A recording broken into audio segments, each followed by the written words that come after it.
Hey folks, so with Torghast recently being nerfed and Layer 8 now being much more manageable, I've found that I want to create a bit more of a challenge for myself. So before Layer 8, I mean, especially for Vengeance Demon Hunters, it wasn't the hardest thing in the planet, but it was still difficult enough that I actually had to sweat getting through it, but now it's kind of a face roll. So I decided to create my own challenge, and what better way to create an own challenge for myself than to speedrun it.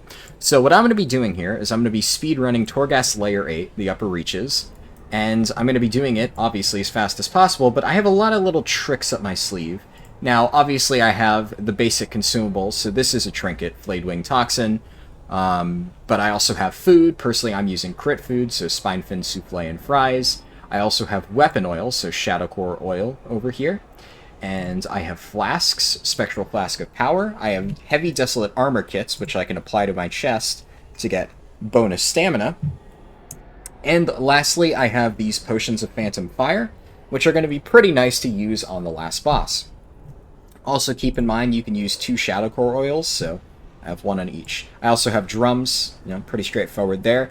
Going to be lusting. Now, as for my gear, it's good. Like, this isn't, like, amazing gear by any standards. There are people out there with, like, close to 210 item level. This is, like, average gear, I would say, for people pushing, like, harder content at the moment. Like, nothing spectacular, but still pretty good.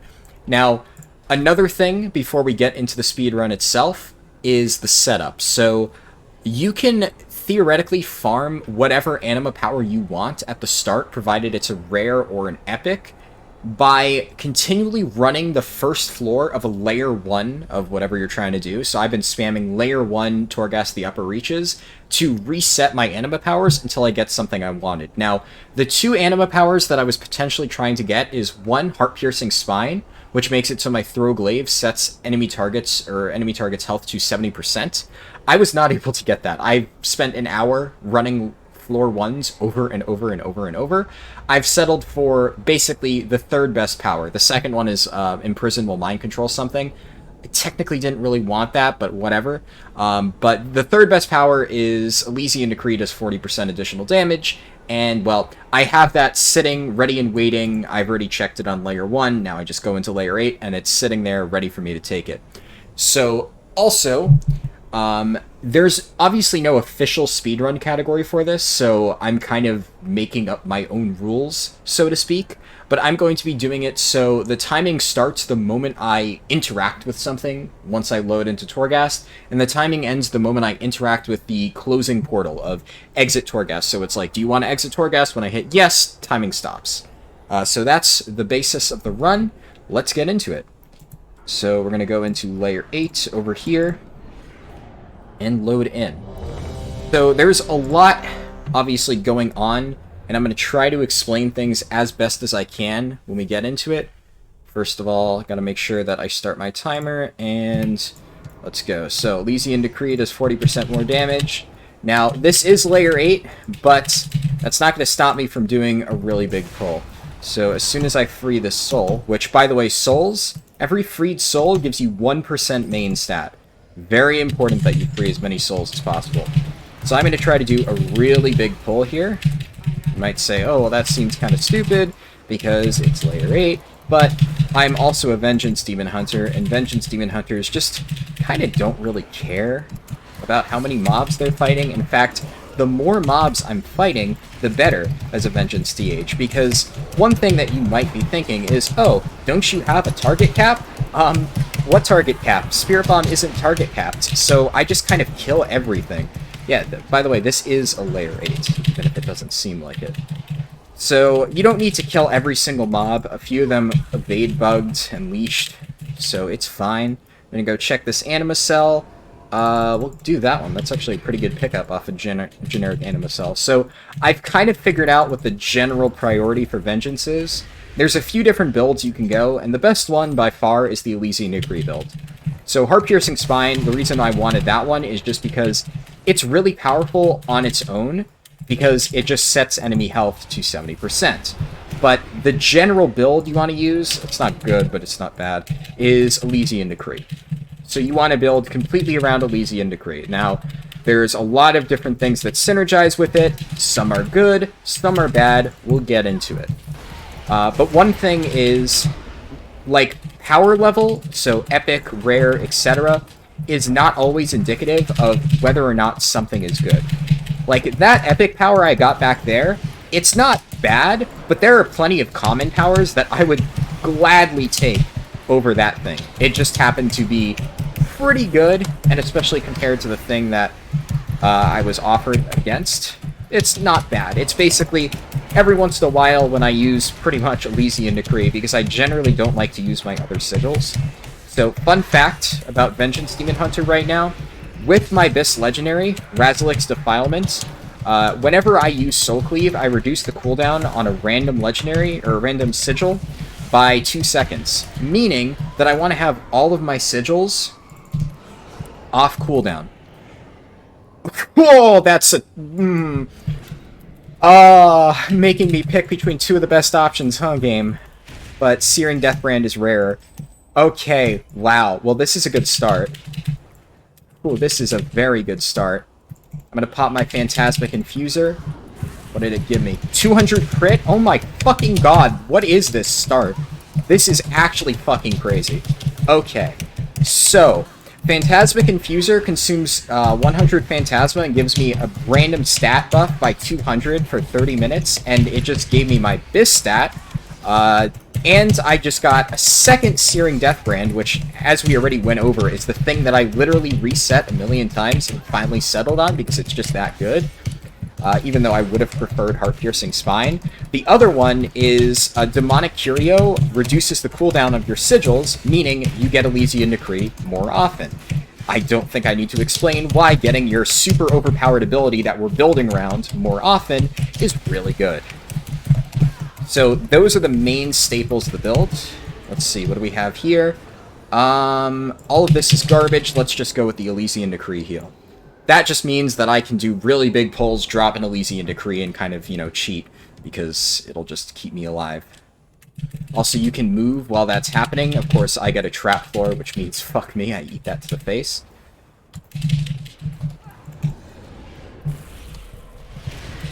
Trying to go as fast as I can. Almost ate that.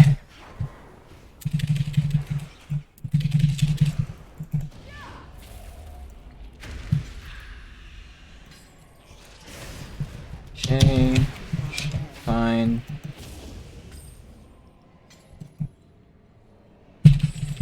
Trap floors are... they're interesting, because on one hand, it's kind of annoying to navigate, but on the other hand, Vengeance is very, very good at this, so it's almost like free anima powers. Oh my god, what is this run?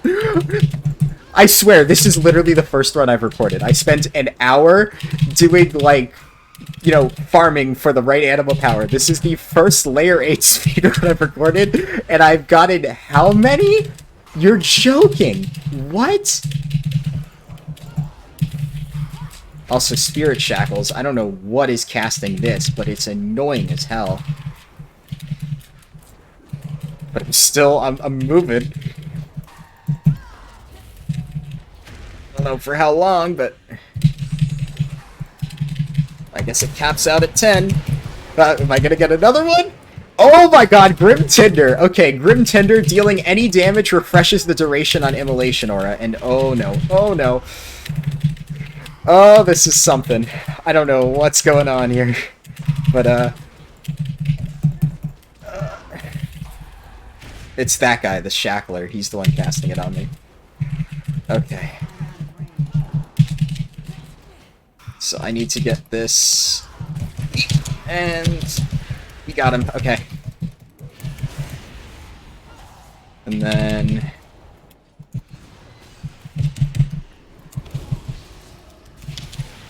okay, so my Elysian Decree now hits like a fucking truck, and yeah, Grim Tinder makes it so I have infinite Immolation Aura. Grim Tinder is really, really good. Immolation Aura is not the best damage spell in the world. It's like alright. It usually ends up being roughly 10% of your damage, which, I mean, definitely not bad to have, but the thing is, when you have 100% uptime on that, it's really, really good. And one thing that's important to remember is that there's a lot of synergies that you can get specifically with Immolation Aura. So, for example, there's a talent called Infernal Armor that makes it so Immolation Aura gives me armor and reflects damage done. Now, that talent is bad because the other options in that row are much, much better. However, there is a Torghast Anima power that makes it so I can get that talent for free. So, with Grim Tinder and that talent, it's really good. Fuck it, a Lithium Diffuser. I wanted to get that Phantasma thing, but I don't really have a choice. This is going to be the vendor floor. Yeah, that's the problem. That's the thing. It's like, do I want a Lithium Diffuser, or do I want a chance at something really good off the vendor? But I will say, generally speaking, the vendor does not have a lot. What I'm basically really thinking about, I'm gonna pop meta to basically just be able to throw myself through that. What I'm really thinking about when I do that is, do I want to get 15% sigil cooldown reduction? And a Lithium Diffuser is probably better. The vendor usually has that, but there's a chance the vendor doesn't have it at all, in which case it's a perfectly viable option. So remember, vendor time is also time that you could be doing other stuff. So you always want to buy this. Fleeting Frenzy Potion, if only I had that. But it's not up anyway, so that's fine. There's also a lot of things you can do to increase the damage of Immolation Aura. Well, I have 2 of those, so now it's a 20% chance, so not terrible, but still would have been better. But that Fleeting Frenzy Potion is actually quite powerful, so it would have been nice if I could have gotten it.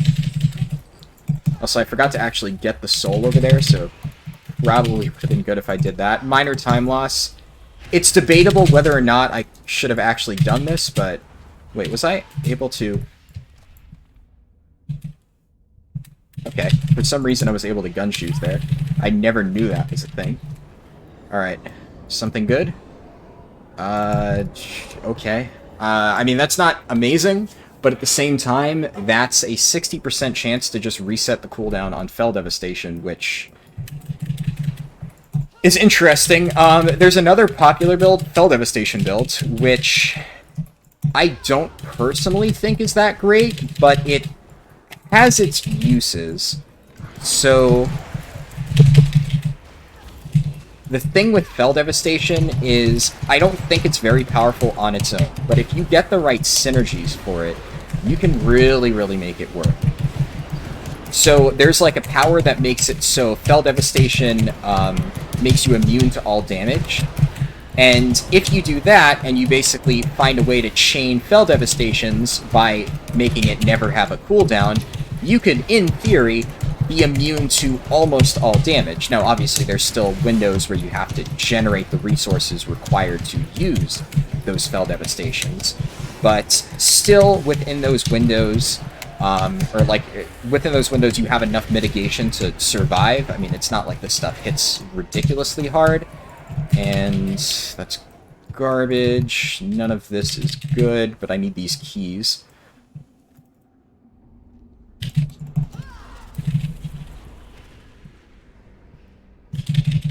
And...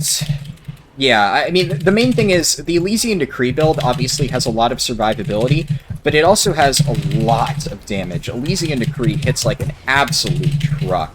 So that's the main reason that it's so strong.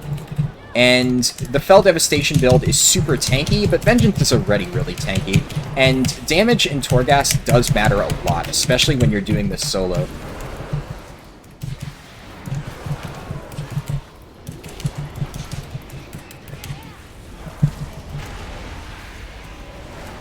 Like, you see there, obviously, yeah, I took a beating, but because of how much damage I did with Elysian Decree, with those things where it's like Elysian Decree heals you, that really helped me.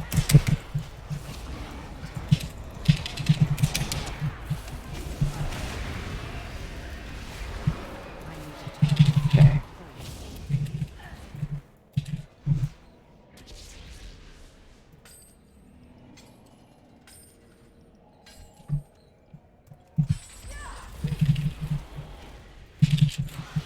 Basically, I'm trying to get just enough Phantasma So that on the final floor, if there is a fleeting frenzy potion, which I really wish I could have bought on that vendor, then I can buy it, because even though I said I have potions of phantom fire, fleeting frenzy potions are absolutely bonkers. That's the main thing you want to buy off the vendor. There's really nothing else, aside from maybe if I get the sigil CD reduction thing, that I would want off the vendor. That I would probably buy. One thing you also have to keep in mind, even if something really good is off the vendor, you have to keep in mind how valuable the actual, Phantasma you have is. Like, something may be up there, but if it's up there for, 450 Phantasma, and you could buy, 5 other anima powers with that, it depends. Individually, an anima power might be worth a lot, but when stacked up with, other things for its cost, yeah, it's really hard to say. If you get something off a drop, well then, it's off a drop. It's not like you have to pay different amounts, it's just you pick one or the other.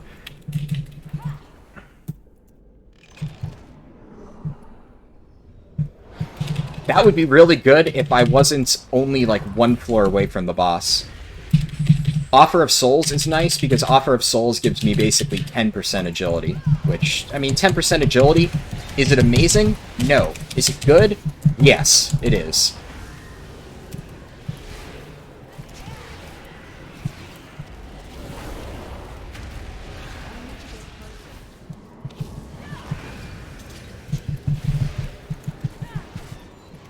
Alright. So after this, I still have one more floor, and then I have the boss. Now, I will say, the boss is usually where Vengeance struggles, because as you can see, Vengeance, not the best at single target. I can absolutely demolish large groups of enemies, but single target is definitely a struggle. Obviously, I'm saving Lust for the final boss. Perfect. Okay, cooldown on all sigils, that's good, that's what we want to see.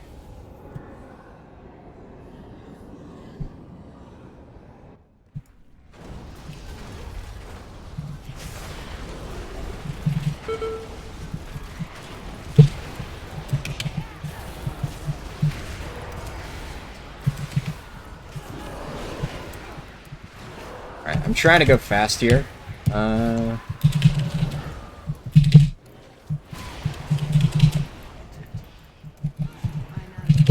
Okay.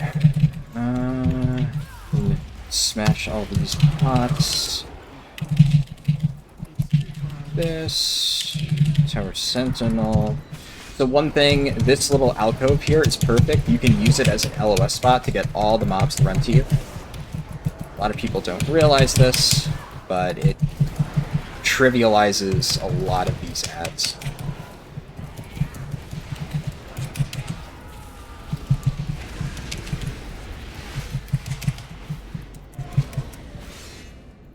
Did not get that Death Speaker, though.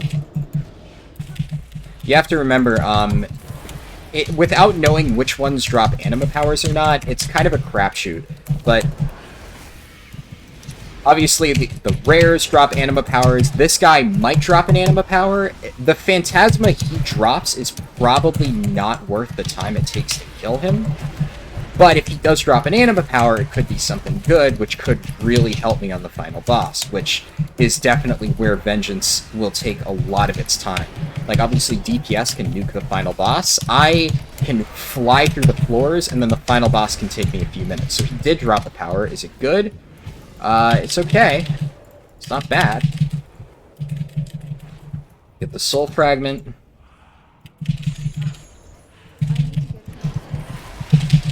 Okay, Lord of Torment.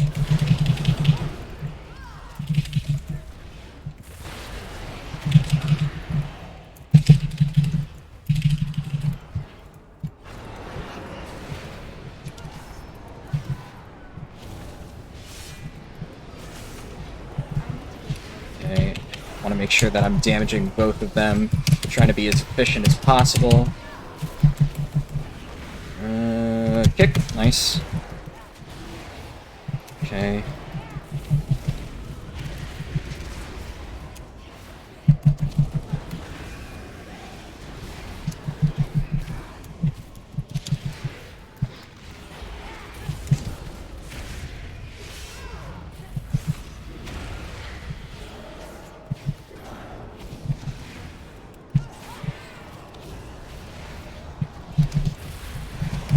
Oh, that was close on that kick. That's good. Kind of.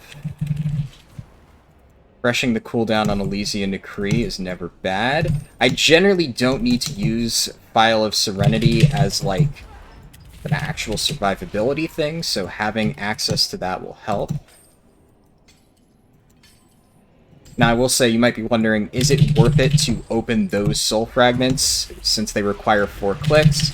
The answer to that is, I'm not 100% sure, but I believe it is.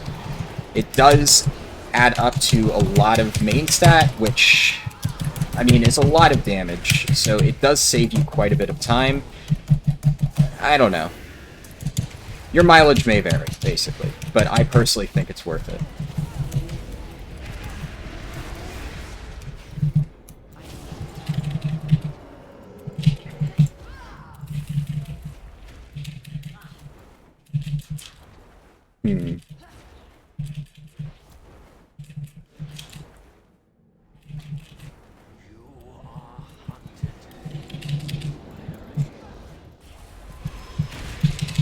Now, always make sure you break this pot first. Well, now we definitely won't incur the cooldown on Fell Devastation, though I can't say I'm super thrilled with that.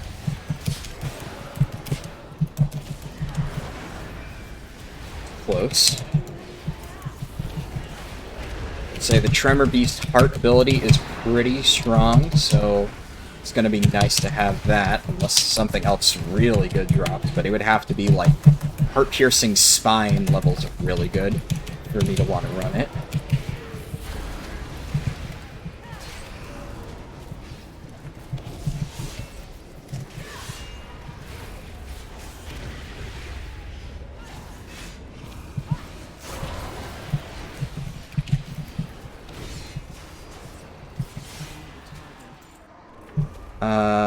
Nope. Tremor Beast Heart's probably still the best. Let's do this chest real quick. This one's pretty RNG.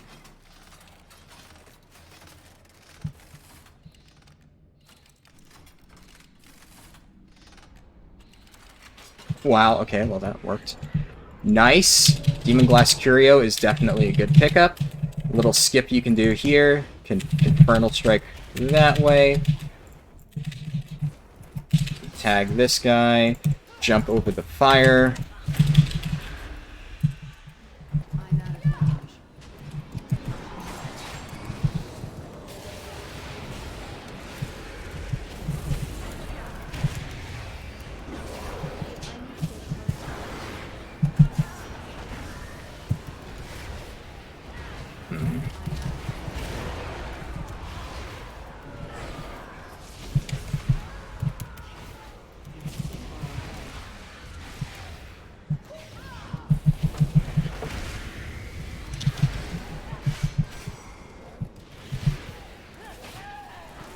I will say, there's one thing that I really like about Torghast, which is, like, the give and take of, do you go for bonus anima powers, or do you just go full steam ahead, ignore it, and try to speed to the end?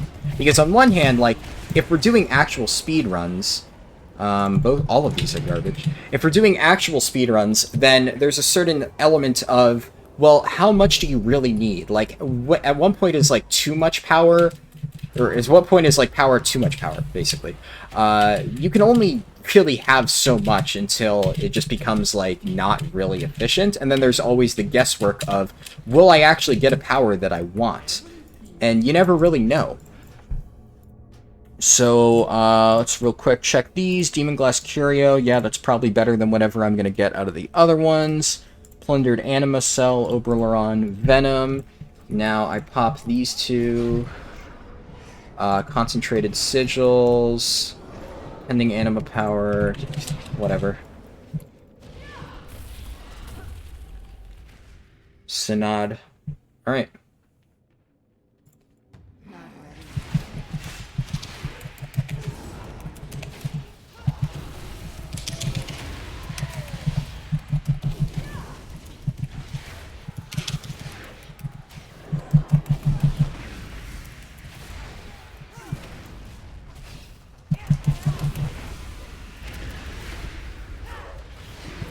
I'm not going to go for the cheesy File of Merker.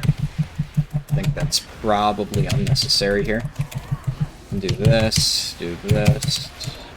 I've already gotten the cooldown on it so low that it's probably fine. Managed to purge that. Purge that again. Beam spikes. Alright. This, do this, do this. Purge. Pop meta here because why not?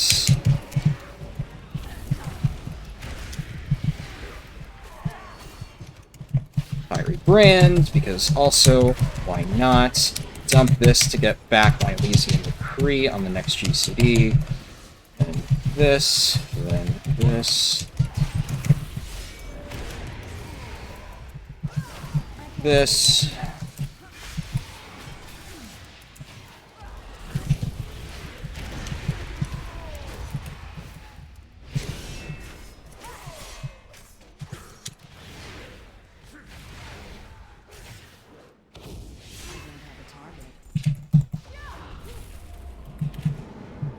Okay, do you want to exit Torghast?